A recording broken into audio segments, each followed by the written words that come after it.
ओम शांति। आज 1 मई 2021 है और आज की बाबा की साकार रूप से चली हुई मुरली का स्पष्टीकरण देंगी आदरणीय आशा दीदी। ओम शांति दीदी। ओम शांति। बाबा ने कहा, मीठे बच्चे, इस रूहानी नशे में रहो कि हम ईश्वरीय फैमिली के हैं। हम अपनी गुप्त दैवी राजधानी स्थापन कर रहे हैं। जैसे कोई बच्चा बहुत रॉयल फैमिली का होता है तो उसको अपनी फैमिली का नशा तो होता है कि हम बहुत ऊंच फैमिली के हैं। तो यहाँ पर ऊंच फैमिली कई लोग अपनी बना लेते हैं, एक नहीं होती है। हर एक के अपने अपनी लीनेज के अनुसार अपनी फैमिली को ऊंचा समझते हैं। लेकिन वो फैमिली जो भगवान की है, जिसको हम माता पिता कहते हैं, उनके हम बच्चे हैं। और न केवल मौखिक रूप से हम बोलते हैं, परंतु मन से, हृदय से हम उसे रियलाइज करते हैं कि हम उनके बच्चे हैं। तो बाबा कहते हैं कितना नशा होना चाहिए कि आप ईश्वरीय फैमिली के हो। कितनी ऊंची है, कितनी रॉयल है, और किसकी फैमिली है? God's family. God's family. रोंगटे खड़े हो जाते हैं कि हम परमात्मा के परिवार के बच्चे हैं। प्रश्न है कि बच्चों में कौन सी आदत पक्की हो तो सारा दिन खुशी बनी रहे। अगर सवेरे सवेरे उठकर विचार सागर मंथन करने की आदत हो तो सारा दिन अपार खुशी रहे। बाप की श्रीमत है, बच्चे, अमृत वेले उठकर अपने बाप से मीठी मीठी बातें करो। विचार करो, हम अभी किस फैमिली के हैं, हमारा कर्तव्य क्या है। अगर बुद्धि में रहे कि हमारी ये ईश्वरीय फैमिली है, हम अपनी नई राजधानी स्थापन कर रहे हैं, तो सारा दिन खुशी बनी रहे। ये बाबा कहते हैं कि एक होता है नशा। आप कोई बहुत बढ़िया चीज़ खाते हैं, एक होता है खाना, एक होता है उसके बाद भी उसका स्वाद रहना।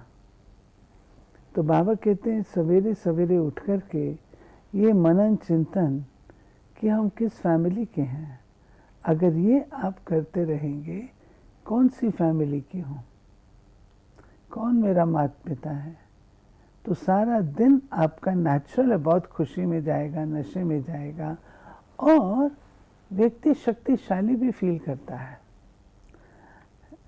छोटा बच्चा जिसका पिता पुलिस कमिश्नर है, वो अपने आप को समझता है पता नहीं मैं तीनों लोगों का मालिक हूँ। तो ऐसे जो तीनों लोगों के मालिक हैं, उनके हम बच्चे हैं, तो हमारा नशा क्या होना चाहिए।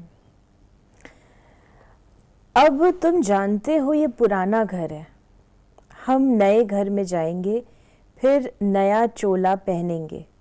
ये देह भी पुरानी है। अब तुम भविष्य 21 जन्मों के लिए राज्य भाग ले रहे हो।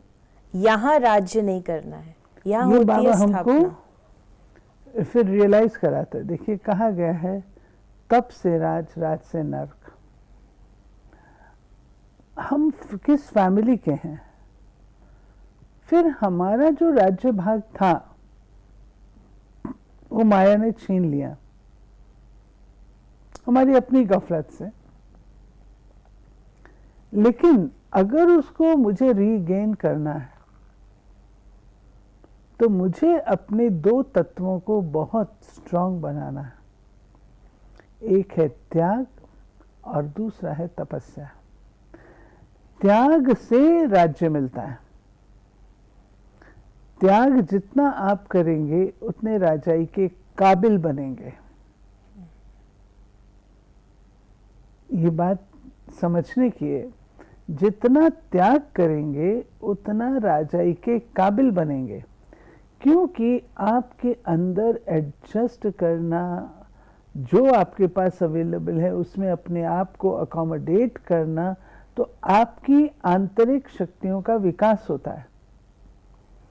इसलिए बाबा हमको इस समय कहते तुम वनवा में हो, इस समय तुमको राज्य नहीं करना है। अगर तुम इस समय राज्य करेंगे तो वहां के राजा तुम बन नहीं सकते, तुम क्वालिफाई नहीं कर सकते हो। क्वालिफाई भी तो करना होता है, राजा कौन बनेगा, उसकी क्वालिफिकेशन चाहिए ना। आपने यहीं पे राज्य ले लिया, जो मैंने चाहा सो मुझे मिला, जो मैं करना चाहती हूँ वही मैंने किया, तो आप सत्ययुग के राजा क्यों बनेंगे? बिल्कुल नहीं। तो if I have to qualify, तो मेरे को त्याग, और त्याग वो मेरा बना रहे उसके लिए तपस्या की आवश्यकता है। तो तपस्या और त्याग ये दो तत्व हैं जो हमें राज्य अधिकारी बनाने में सहयोग देते हैं। जब हम तपस्या कहते हैं तो तपस्या क्या बाबा की याद को ही तपस्या कहेंगे? तपस्या का दूसरा अर्थ भी होता है।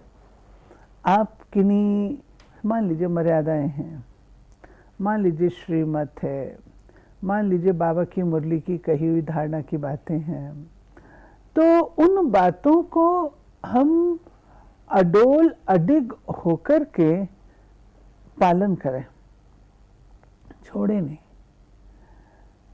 तपस्या करनी पड़ेगी आपको। आपके आगे बातें आएंगी, माया ऐसे रूप लेकर के आएगी कि तुम इस नियम को तोड़ दो।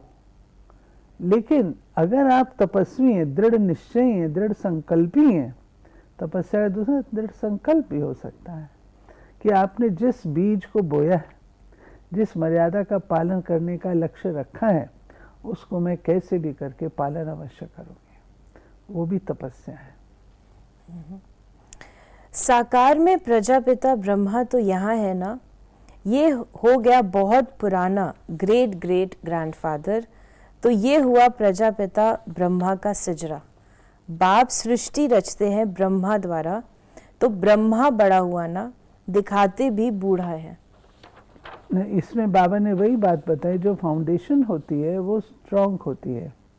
तो ब्रह्मा जो है वो हमारा ऋषि, तपस्या का स्वरूप है। हम अपने जीवन के अंदर वे सब श्रेष्ठ मोती डाल रहे हैं जो सतयुग में सौंदर्य का कारण बनते हैं, सजावट का कारण बनते हैं। तो संगम पर वो है ज्ञान रत्नों को, अपनी सद्गुणों को, अपनी अच्छे संस्कारों को, उनका जैसे हम बीज डाल रहे हैं, वो है ब्रह्मा का काम कर रहे हैं। तुम हो ही भारत की सेवा पर, भारत खास दुनिया आम। तुम अभी थोड़े हो जो इन बातों को समझते हो, फिर नटशेल में समझाया जाता है बच्चे मन मना भव। मन मना भव, बाबा कहते हैं एक यही साधन और विधि है। मन भी तब लगता है ना जब बाबा से प्यार है। बाबा से प्यार माना अन्य चीज़ों से प्यार नहीं, वैराग। क्योंकि प्यार आपका जहाँ होगा वहाँ मन जाएगा। तो मन मना भव, अपने मन को उसमें लगाने के लिए वो प्यार चाहिए। बाबा ने कहा ये है सारे वर्ल्ड के निराकार बापू जी। ये ब्रह्मा भी किसका बच्चा है? शिव बाबा का। फिर बाबा ने कहा कि ज्ञान मार्ग को अच्छी रीति समझना है। माया अनेक प्रकार से धोखा देती है, साक्षात्कार आदि से कोई फायदा नहीं है। ये बाबा हमको खेल पाल से रोकते हैं। जैसे देखिए, बच्चा जब पढ़ाई पढ़ता है तो उसके आगे बहुत प्रकार की अट्रैक्शंस होती हैं। उसके पास अपने पीयर ग्रुप की प्रेशर्स होते हैं। पीयर ग्रुप उसको कहता है ये करो ये करो, लेकिन माता पिता उसको लाइन में रखते हैं कि बच्चे अभी तुम पढ़ रहे हो, तुमको वो नहीं, वहाँ टाइम कम दो, इधर अपना ध्यान। तो ऐसे ही बाबा ये बात हमको समझा रहे हैं। फिर बाबा ने कहा कि बाबा को कोई भी समाचार लिख सकते हैं। कई बच्चों को तो इतना भी अकल नहीं है कि बेहद के बाप को चिट्ठी में अपना खुश खैराफत का समाचार लिखें। ये एक बहुत इम्पोर्टेंट बात बाबा हमको परिवार के कनेक्शन से बता रहे हैं। जब आप परिवार कहते हैं तो परिवार में तो संबंध है ना। संबंध आपका स्थायी तब रहता है जब कम्युनिकेशन है। आजकल के बहुत ज़्यादा हम जब ज्ञानी बन जाते हैं तो हम कहते हैं कि नहीं ठीक है ना, हम लोग ठीक है ना? नहीं, परिवार है। तो परिवार में बाबा को बताना तो चाहिए ना, बाबा मैं ठीक ठाक हूँ, मैं ठीक से पढ़ाई पढ़ रही हूँ, मैं ये सेवा कर रही हूँ, बाबा डायरेक्शन दो, मेरे आगे ये माया आई है। ऐसे बच्चा माता पिता से अगर संबंध ठीक से नहीं रखेगा संपर्क के माध्यम से, तो प्राप्ति कैसी होगी? अगर हम बाबा को पत्र लिखेंगे, बाबा को बताएंगे, तो बाबा हमको कुछ तो उसके रिजल्ट में मिलेगा, कुछ तो प्राप्ति होगी ना। ये बात हम जब बहुत ज़्यादा ज्ञानी तो आत्मा हो जाते हैं तो भूल जाते हैं, फ़ोन भी नहीं करते हैं। आजकल एक दूसरे को हम फ़ोन भी नहीं करते हैं। एक समय होता था जो हम लोग सेंटर कोई खुलता था हम लोग सब जाते थे, आज सेंटर खुल जाता पता ही नहीं रहता। परिवार, तो परिवार की मर्यादा, कोई बीमार है, किसका कुछ हुआ, कोई अच्छी बात हुई, कोई खराब बात हुई, परिवार भी तो शेयर करेंगे ना। हम न्यूक्लियर फैमिली अपनी बना करके उसी में खुश हैं? नहीं, हमको बाबा ने बेहद का परिवार दिया है, और आज के ये भी सुख है। और आज परिवार ही काम आएगा साथ में। तो बाबा ने कहा कि बाप को न जानने के कारण भारत बिल्कुल दुर्गति को पा लिया है। भारत जीवन मुक्ति में है तो बाकी सब मुक्ति में है। ये चेंज सिवाय बाप के और कोई नहीं कर सकता है। फिर बाबा ने कहा कि अब बाप आकर ऑर्डिनेंस निकालते हैं, कहते हैं बच्चे खबरदार, विकार में नहीं जाना, काम पर विजय पानी है। तूफान आदि तो बहुत आएंगे, इसमें फा नहीं होना चाहिए। माया के इतने विकल्प आएंगे जो अज्ञान काल में भी नहीं आए होंगे, ऐसे भी विकल्प आते हैं। तो बाबा ने कहा कि अभी आपको याद करने चाहते हैं तो कर नहीं सकते, बिंदी याद नहीं पड़ती, बड़ी चीज़ हो तो याद करें, बच्चे ये कहते हैं। तो बाबा ने जो खबरदारी भी दी है कि आत्मा का स्वीट बाप से लव चाहिए, आधा कल्प का लवर है। तो आत्मा कहती है हम आधा कल्प आपको भूल गए। यहाँ ब्राह्मणियाँ जिनको ले आती हैं बहुत खबरदारी से निश्चय बुद्धि वाले को ही आना है। ये जो बाबा कहते हैं ना, ये बहुत इम्पोर्टेंट बात है कि बाबा के सामने हम किसको ले जा रहे हैं। मान लीजिए कोई वीआईपी है, हम उसको ले जाते हैं, अब वो धारणा में तो नहीं है, तो सोच समझ के ले जाना पड़ेगा।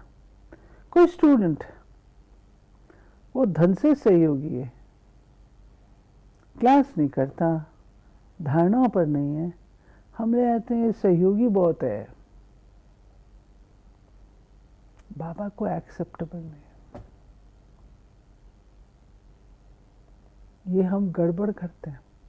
धन से सहयोगी, सो व्हाट, सो व्हाट, बाबा के आगे कौन जाना चाहिए? बाबा की नज़र उन गरीब बच्चों पे पड़ती है जो दिन और रात बाबा बाबा बाबा करते रहते हैं, उन बांधेलियों पे पड़ती है जो आंसू बहा बहा के बाबा को याद करते हैं। धनवान अपने ही शौर्य में रहते हैं, हम धनवान हैं, धन से हमें सोचना चाहिए। हम माली हैं, हम मालियों को बागवान के आगे कौन से फूल ले जाने चाहिए। इसलिए बाबा कहते हैं टीचर्स पर बहुत प्रभाव है। फिर बाबा ने कहा कि आपस में हंसना, खेलना, बातचीत करना, इसकी कोई मना नहीं है।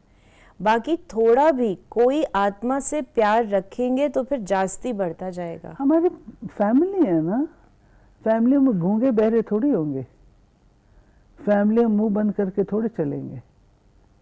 अरे भाई बहन हैं, हंसेंगे, खेलेंगे, बातचीत करेंगे सब, लेकिन रूहानी, दे अभिमान वाली ना हो। और किसी के साथ लगाव ना हो। इस बात का तो परहेज रखना पड़ेगा ना, क्योंकि बाबा ने कहा उसकी याद आती रहेगी, इसलिए इससे भी पार जाना है। आज का वरदान है, शक्ति रूप की स्मृति द्वारा पतित संस्कारों का नाश करने वाले काली रूप भव। सदा अपना ये स्वरूप स्मृति में रहे कि मैं सर्व शस्त्रधारी शक्ति हूँ। मुझ पतित पावनी पर कोई पतित आत्मा के नज़र की परछाई भी नहीं पड़ सकती। पतित आत्मा के पतित संकल्प भी न चल सके, ऐसी अपनी ब्रेक पावरफुल चाहिए। यदि किसी पतित आत्मा का प्रभाव पड़ता है तो इसका अर्थ है कि प्रभावशाली नहीं हो। जो स्वयं संहारणी है वह कभी किसका शिकार नहीं बन सकते। तो ऐसा काली रूप बनो जो कोई भी आपके सामने ऐसा संकल्प भी करे तो उनका संकल्प मूर्छित हो जाए। ये बाबा कहता है कि अपना जो बेसिक कोर, जो हमारी डेप्थ का गुण है, वो पवित्रता की शक्ति है। उस शक्ति से